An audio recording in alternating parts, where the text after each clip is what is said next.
Hi everyone! It's me, Galy. Welcome back to our channel, mga kapatids.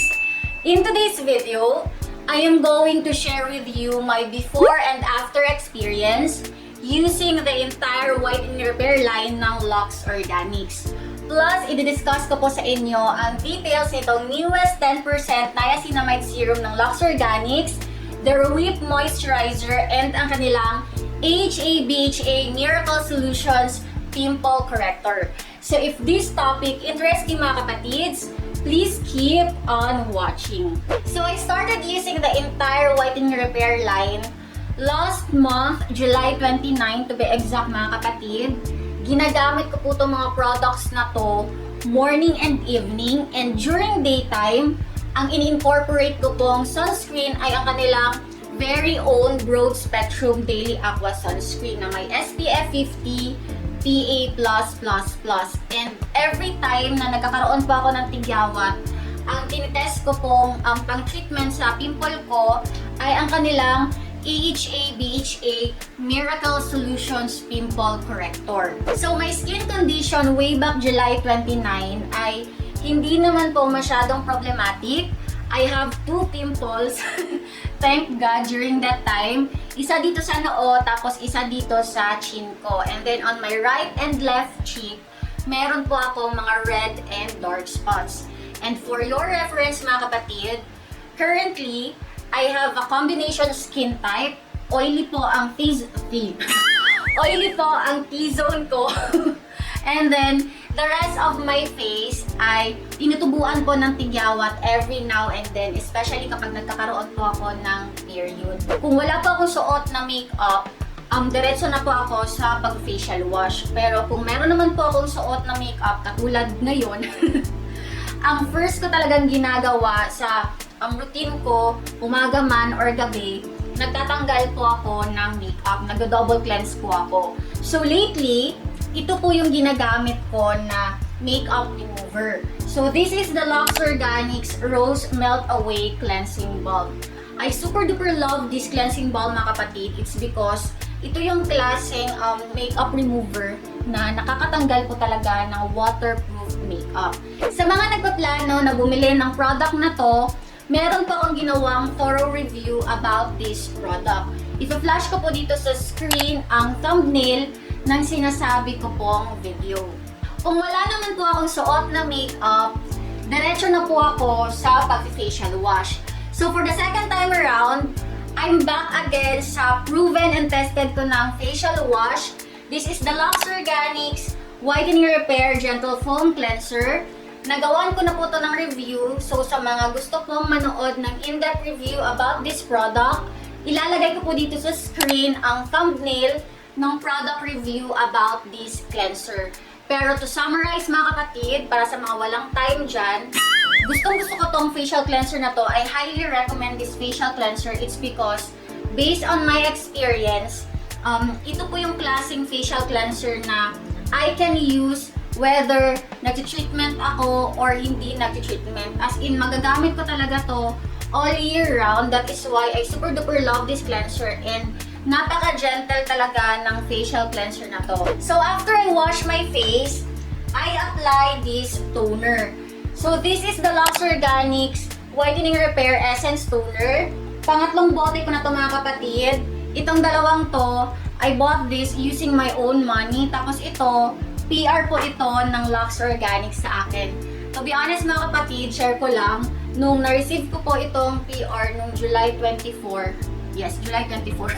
I'm super duper grateful kasi sa lahat po ng products na meron sila, ito talagang whitening repair line ang naisip nilang ipadala sa akin. Kasi alam mo yun, sa lahat kasi ng line nila, mga kapatid, ito talaga yung gustong-gusto ko kasi hindi ako nag-skin purge, and ingredients wise, ito talaga yung kailangan ng balat ko. So, sa Luxe Organix na PR team, thank you so much, guys, sa inyong generosity.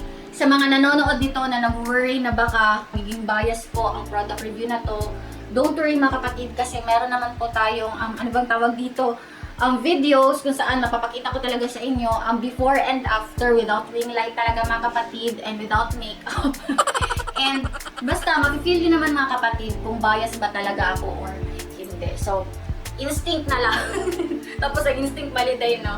So, going back sa toner na to, this is a must-have na toner kasi sa ilang ulit ko na pong paggamit sa toner na to mga kapatid, as in 1 year, yes, 1 year ko na to gamit na toner mga kapatid, I can really testify na every time na ginagamit ko to, it makes my skin soft to touch, nakakatanggal din to ng excess dirt, and this is a gentle na toner. And ito yung klaseng toner na whether nag-treatment ka or hindi nag-treatment, magagamit mo talaga siya all year round. So, alam mo yun, napakasulit. And so far, hindi po ako nag-break out sa toner na to. So, Ikaw ba nakaka-actugard na? next to toner, guys, I use this AHA.BHA Miracle Solutions Pimple Corrector every time na nagkakaroon po ako ng pimple lately. Ang presyo po nito ay 199 pesos sa Watsons. Meron tong 100 ml na content amount, and this is made in Korea. Sa lahat po ng pinadalang product sa akin ng Luxe Organix, sad to say, ito po yung hindi naging effective sa akin. On the other hand, super duper na-amaze po ako sa performance ng serum na to. So this is the Luxe Organix Whitening Repair Serum with 10% niacinamide with tranexamic acid. This is a super duper lightweight na serum and napaka-gentle po sa skin. Nung pagka-receive ko nito mga kapatid and tinry ko na siya, I'm expecting na same po sila ng concentration. Nung unang nilabas nilang 4% concentration na niacinamide serum nila, pero iba talaga mga kapatid, mas gusto ko to, to be honest. And yes, kagaya ng nasabi kanina, though na meron tong tranexamic acid, it's still gentle on the skin mga kapatid. And finally, this is a fragrance-free na serum. As in, alam mo yun, parang, o diba, dili na ako ma-explain akong happiness. Pagbasa na ako sa fragrance-free, as in, parang music to my ears. This is an alcohol-free product, paraben-free, and cruelty-free. So, ang presyo nito sa Watsons, guys, ay 549 pesos. Meron tong 30 ml na content amount. It's made in Korea, and meron tong tatlong key ingredients. Meron tong niacinamide, of course, tranexamic acid. This is a powerful skincare ingredient recognized for its ability to brighten our skin complexion and reduce the appearance of our skin discoloration. Ito naman pong zinc PCA, best friend po ito ng mga may oily and acne prone skin because this ingredient can help normalize sebum production, and this also limits the growth of evil acne causing bacteria. So, alam mo yun, napakaganda talaga ng ingredient na to kung pasok yung skin type mo sa dalawa ko pong nabanggit. So, overall mga kapatid, I highly recommend this serum. Okay talaga ang mga key ingredients ng product na to, and plus points na finally, ginawa na po nilang fragrance-free. Now, kapag na-feel ko na totally nag-absorb na tong serum sa face ko, ang sinusunod kong i-apply ay itong whitening repair with moisturizer ng Luxe Organix. For almost 1 month ko sa paggamit ng whip moisturizer na to, I observed na ang skin ko ay healthy looking and napaka-glowy tignan. Hindi po siya glowy na oily mga kapatid. In person mga kapatid, kung sakto lang po talaga yung ilalagay mo ha na product, kasi of course kung marami, malagkit po talaga and mag-oil up ka. Pero kapag normal lang, kapag enough lang rather ang dinispense mo, enough for your face. For example ako, kapag hindi masyadong dry ang face ko mga kapatid, nagdi-dispense ako ng 1 to 2 pumps ng product na to. Pero sa mga days na super duper dry ang skin ko, 3 to 4 pumps ang nilalagay ko, ina-apply ko po sa face ko. So yun nga, kung enough lang ang i-dispense mo, as in, hindi talaga siya malagkit, it's really lightweight. And every time na itong moisturizer na to ang ginagamit ko under makeup, ang napansin ko, mas okay ang lapat ng foundation sa face ko. So, I highly recommend this product mga kapatid. Sa mga nagpaplano pong bumili ng product na to, kung nakumbinsi ko man kayo mga kapatid, Ang presyo nito sa Watsons ay 379 pesos. Ang content amount nito ay 80 ml. It's made in Korea. This is not fragrance-free na product. Pero for me mga kapatid, mild lang po ang scent nito. As in, never po akong nag-break out ng dahil sa product na to. This is alcohol-free, paraben-free, and cruelty-free. Tapos, meron tong 2 key ingredients. And these are niacinamide, our favorite, and snail secretion filtrate. So, ano pa ba ang kulang? Ay, ito. Itong sunscreen. So, while using this entire whitening repair line mga kapatid, ang ginamit ko pong sunscreen ay ang kanilang very own na broad spectrum AQUA daily sunscreen with SPF 50+, PA+++. This is a chemical type na sunscreen. Meron tong ethyl hexyl methylcyanamate na UVB filter. Ilalagay ko po dito sa left side ko ang correct spelling ng skincare ingredient na to kasi baka mali po yung pa-pronounce ko. Alam niyo naman mga kapatid na struggle ko talaga ang pa-pronounce ng mga skincare ingredients. I'm very sorry mga kapatid pero I'm really sure sa kanyang function. Ito naman pong isa, ilalagay ko po dito sa right side ko ang correct spelling kasi sobrang haba nito, di ko kaya i-pronounce mga kapatid.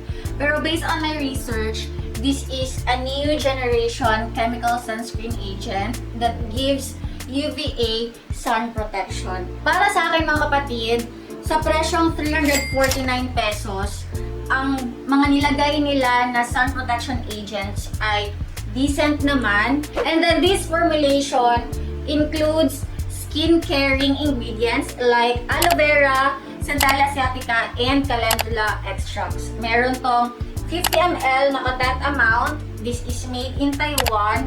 Tapos, ang claim nito na lightweight daw to, non-greasy, and no white cast ay totoo po talaga ito. Last year ko pa itong ginagamit mga kapatid. Ito yung naubos ko na. Ito yung bigay ng sister ko na si Madam Mukbang, si Giselle.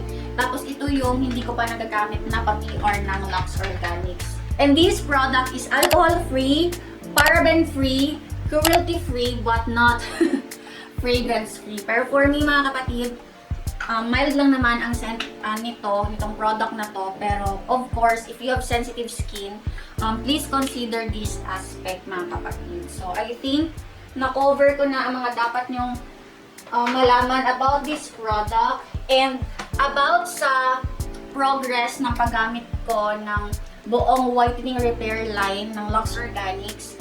Here's the video mga kapatid.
kapatid, I highly recommend this facial wash ng whitening repair line ng Luxe Organix.